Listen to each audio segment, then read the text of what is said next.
You ever notice something strange? People tell me they want to write a book. They say it with a little spark in their eye, that old childhood spark, the one they buried under mortgages and commutes. And then, almost in the same breath, they talk themselves out of it. And that isn't laziness.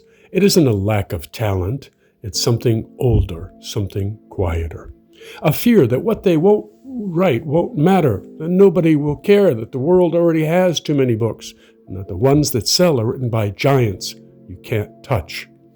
And I get that. It's hard to imagine your story mattering when you measure yourself against the shelves at Barnes & Noble.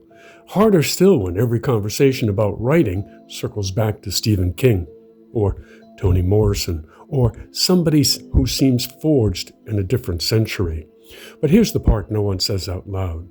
You're comparing the seed in your hand to the orchard you grew up reading. And of course that makes you feel small. And here's another truth that slips by unnoticed. The era you grew up in made publishing feel like a gated cathedral. You had to be chosen, you had to be vetted, you had to be permitted to speak. But the cathedral cracked. The gatekeepers lost their monopoly.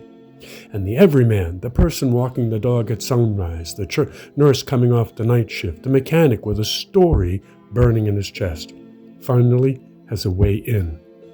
And still, most people stand at the edge of the page, terrified, because an old voice whispers, "Who am I to write a novel?" Let me flip that. Who are you not to?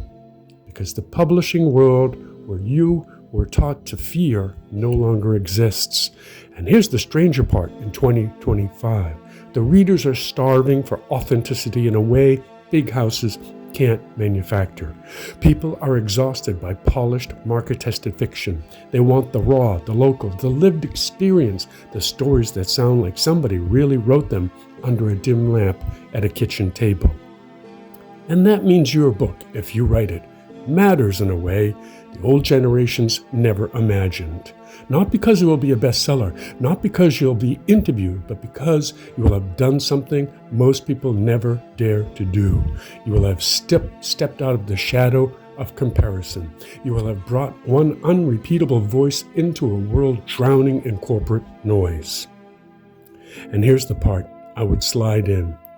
You think you're waiting for confidence, but confidence is waiting for you. It appears on the page, on page 10, on page 11, not before page 1. The world does not need another Stephen King. It needs the first you. The only way you fail is by never writing the thing you keep dreaming about. So, if you're standing there with your story in your hands like it's some fragile secret you're afraid the world will laugh at, let me tell you something. There are 7 billion people on this planet, and not one of them has lived your life.